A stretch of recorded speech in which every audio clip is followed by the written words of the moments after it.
Hey guys, this is week 2 of Backyard Science. And last week you guys did an investigation that had you using your senses of hearing to draw a map, which was called a sound map. Today you are going to be, or today or this week I should say, you are going to be using the sun to create a sundial. So if you haven't already, please make sure you're answering the warm-up question that I posted on Google Classroom. I believe it was yesterday or the day before. And it just talks about, before clocks, how did humans tell time? So that's your warm-up question. Then there's not a video this week to watch. I did look online to see if I could find some decent videos on how to make a sundial. There were a lot, but a lot of the videos were very complicated. So I just went with written directions this week.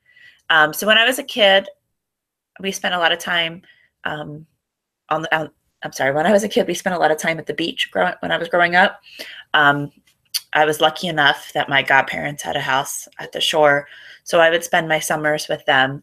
And a lot of times we didn't have cell phones, and we didn't have watches that were waterproof. So a lot of times we didn't know what time it was. So we pretty much depended on the sun.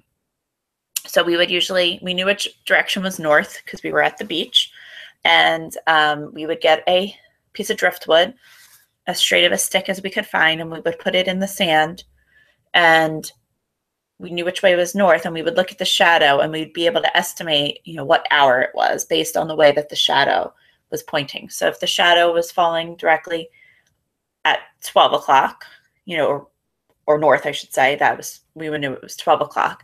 And then if it was slightly to the right, then we would know it was 1 o'clock. And then, we would know where 3 o'clock was, and 6 o'clock, and 9 o'clock. So we had estimate what the time was based on a sundial.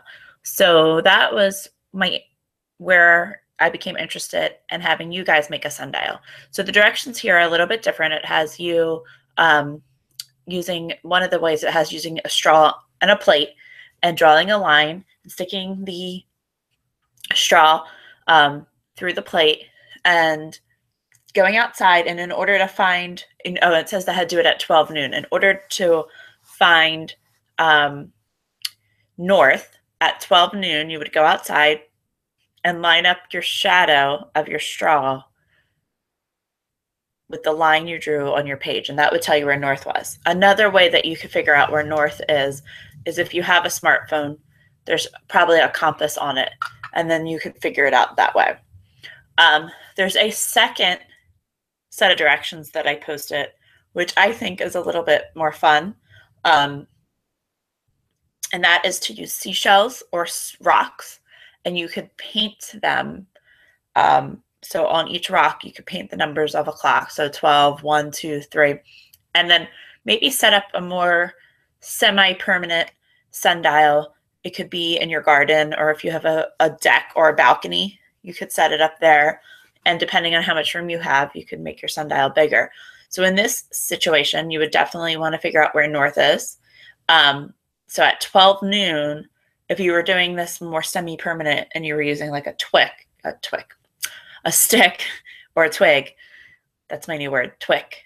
If you were using a stick or a twig at 12 noon, the shadow, if you're facing north, the shadow of the stick should be falling right at the 12 o'clock of your sundial.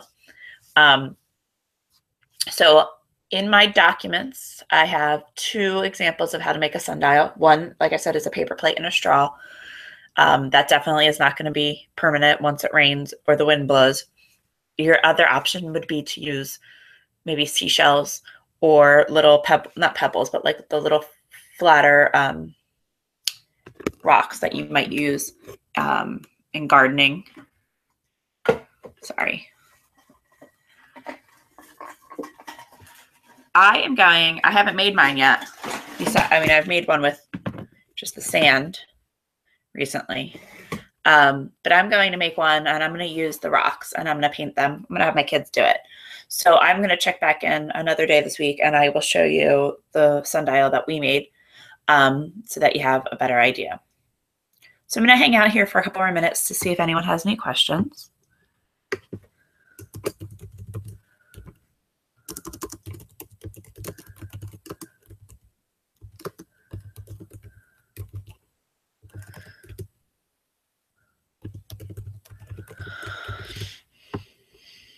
I also looked on Google Images and I found some sundials. Let's see if I can find a link.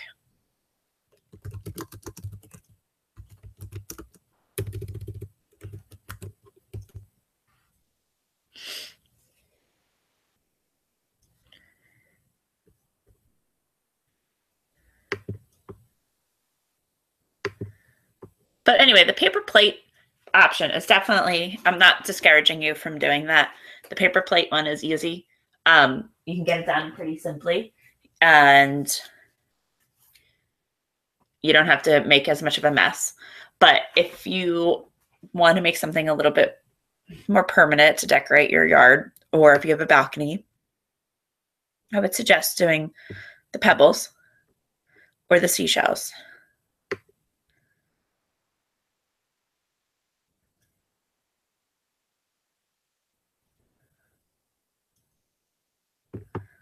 There's also one with, you could use flower pots too. That one would take you a long time because you have to paint each flower pot. But there's a lot of, you could also use chalk. Chalk would be a really cool idea. And then obviously if it rains, it's going to wash away, but you could use chalk as well.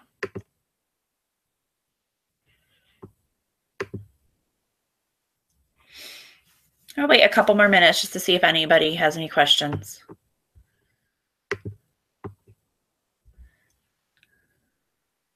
Hope everybody's enjoying their summer. It's a little overcast today. So today is probably a good day to get your project. If you're going to be doing either project, today would be a good day to get your materials started or gathered and get anything labeled or painted that you need to set up. And hopefully by 12 noon, the sun will come out and you could be ready to go. But if it doesn't get sunny by 12, at least you'll have your materials ready, and then you could do it another day this week. Okay. Man, I yawn a lot.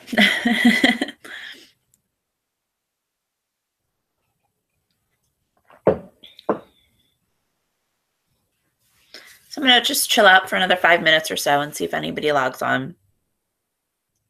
While I'm chilling out, I'm going to unload my dishwasher. I wonder if everybody's just so tired because you guys were up late watching the fireworks last night. It was a shame. Well, I don't know. We watched the fireworks on the 3rd in Barrington, and then they had them last night in Audubon, but with the rain, we didn't go. By that time, everybody was in bed and didn't really care to go back out.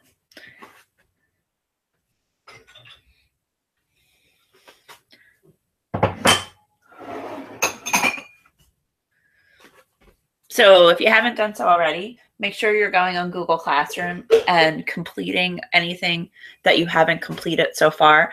So each week there's probably about 3 different things that you have to complete. Make sure you're marking them as done. Like if it's a question that you have to answer or just something you have to read, mark it as done so they know that you have completed it. In order to earn your digital badge, you have to have the assignments finished. And by the end of the 5 weeks, those students who have the assignments completed, and most of them are pretty easy. It's just like answering a quick question or watching a 2 or 3 minute video. The people who have the assignments completed will earn a digital badge, and they will also get a goodie bag or some sort of gift certificate from the school that was donated to the school. So please make sure you are completing all the assignments. You know, if you signed up for this class, I'm really hoping that you are able to complete the assignments so that you can get your digital badge and your goodie bags. And you'll see like I've been emailing I've been emailing you to let you know that you owe me some work. So please make sure you're getting that finished. If you haven't done so already, please subscribe to this YouTube channel so that when we do these live videos, you can pop in.